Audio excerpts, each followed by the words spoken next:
இன்று உங்களை ஆண்டவர் தேவைப்படுகின்ற அனைவருக்கும் கடன் கொடுப்பவராக மாற்றுவார்.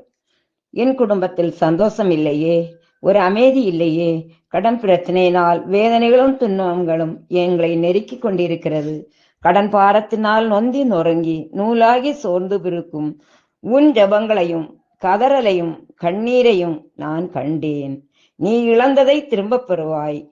எதிர்பார்த்திருக்கின்ற காரியங்களையும் ஆசீர்வதிக்கின்றேன். நான் உனக்கு முன்னாக சென்று குன்றுகளை எல்லாம் சமப்படுத்தி செப்பு கதவுகளை எல்லாம் உடைத்து இரும்பு தாழ்பால்களை எல்லாம் தகர்த்து இருளில் மறைத்து வைத்திருக்கிற கருவூலங்களையும் மறைவிடத்தில் ஒளித்து வைத்திருக்கின்ற புதையல்களையும் உனக்கு நான் கொடுப்பேன். நீயோ தேவைப்படுகின்றவர்களுக்கு அனைவருக்கும் கடன் கொடுப்பவராக மாற்றுவார். நீங்கள் என்றுமே ஆசீர்வதிக்கப்பட்டிருப்பீர்கள். ஆமென்.